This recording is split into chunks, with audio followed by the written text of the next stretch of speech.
great. Okay, this is hilarious. Well, I have to thank you for this because we have something in common. I directed my high school musical play. Really? I did. Do you want to know what it was? Yeah, go on. Godspell. Godspell. So we have Jesus in common. No, that's good. That's good. There's this kind of spiritual connection between Godspell and Hamlet, too, I'd say. I'd say so for sure. We have Jesus in common. That's right, yeah. Even though I'm Jewish, doesn't matter. Hey, well, we were all connected, in that story way back somehow. Exactly. I wanted to know, did you have a high school drama teacher that inspired you, or make it go the other way? Well, I had a high school drama teacher, but I actually went to drama school. But and there was some kind of interesting people there. But I don't know. There's certainly a few people in my drama school who are a little bit like the character I play. There's a lot of people in the business like that, who are very over-demonstrative people who are very sort of passionate about something, or they feel things. Everything's either a great crisis or it's fantastic, or maybe it's sort of verging on bipolar. I don't know. So when you took on this part, the stuff that comes out of Dana's mouth, and you have these phenomenal writers, you had to have added to the comedy here. Oh, we did. I'm not start claiming the credit back from the writers. Yeah, it was all me. No, but Andy Fleming, who directed the movie, also wrote it, and Pam Brady, who wrote the movie and who did was one of the writers on Team America, which is a really funny movie, and she wrote with South Park.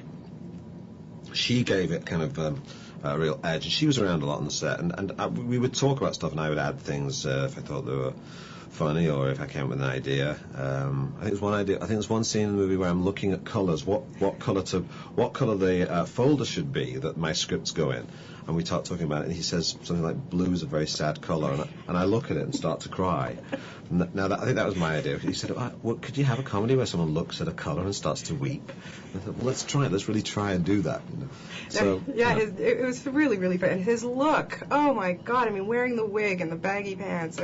How did you not, in the morning, just look at yourself in the mirror and not crack up? Oh, well, the long hair was my hair. Yeah, The long blonde hair was my hair. It was very nice to have hair like that. Now, I'd grown it from some of the parts, and he said, well, I want your hair long, so I kept it on. They sort of made it that kind of blonde colour. So it was nice having hair like that for a while. Now it's all gone. So. That's okay. You look good with short hair. It looks good. It suits you. Working with these kids. What was it like? Well, they're not really kids, but... Well, they were, but they made me feel old, because they're all sort of 19, 20.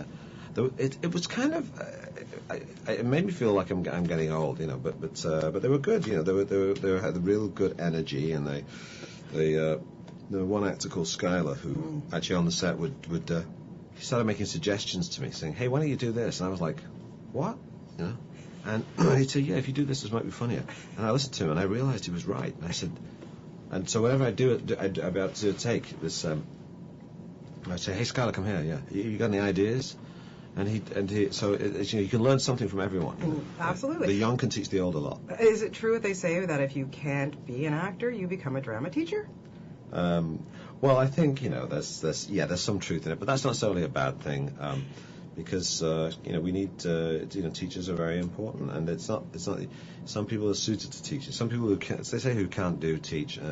But then some people who are the doers make very bad teachers. People who are very good at something may actually make very bad teachers. So. Yeah, and you were talking about Skylar and Phoebe. They were hilarious, and I called them the drama browners, because there's always those kids in the class that suck up to the teacher. Yeah. They were fantastic. They were great. He was very good. He played a very sort of passionate sort of. I think he's 19 or something like that. I couldn't believe it, because he was super smart, and he made me laugh a lot, so it was good working with those guys. Now, let's talk about Hamlet too, because it is hilarious, the show that you guys put on. How challenging was that for you to do the musical numbers, and what kind of reaction did you get to some of the numbers that you did? Well, there's going to be a little controversy, I think, around the number "Rock Me, Sexy Jesus." But it's done in the right spirit. It's not, it's trying to be celebratory, so I think that will work despite some people's objections on grounds of taste. But all comedy has to have a little bad taste. Oh, I'd say so for sure. But no, we rehearsed on our days off. I'm not really a dancer, but we had a choreographer, and I had to dress up as Jesus, and my jeans and my what do you call those things? Americans call them wife beaters, don't they? Those things. The tank top kind of. Yeah. We call them vests. It's so confusing. But it was fun to play a part where you could be really big and not appear to be overacting, because the character I was playing was someone who kind of overacts. So it was good fun to do something which is not all about subtlety. Now, there's too much subtlety around. There is way too much subtlety. I completely agree with you. Elizabeth Shue, getting her in the film and getting her to do what she does in this film and making fun of Hollywood and just, how, wow, kudos to her. Yeah. That must have been great to work with her. It was fabulous. She was one of those people who would, she didn't take herself, if I was verging on taking myself seriously at any point, she would prevent me from doing that.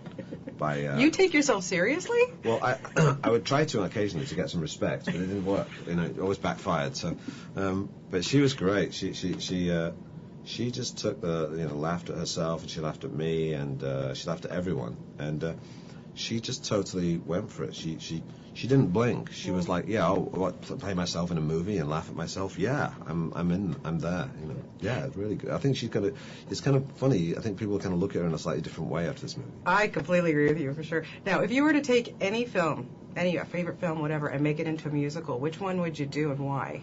Well, I think the more serious and worthy a film, the funnier it makes it would make itself as a musical. Anything that's got tragedy in. A musical of maybe Beaches, that would be interesting. Oh, yeah. Kind of a sad musical. Sophie's Choice. Sophie's Choice the musical. I'll be talking to Meryl Streep in a little while. Perhaps we could pitch it. Sophie's Choice the musical. It could happen. No, it's not. In a way, it could. It wouldn't be a kind of a silly musical. It'd be a very serious one. But I could see it. Do you think Hamlet 2 would really work here on Broadway?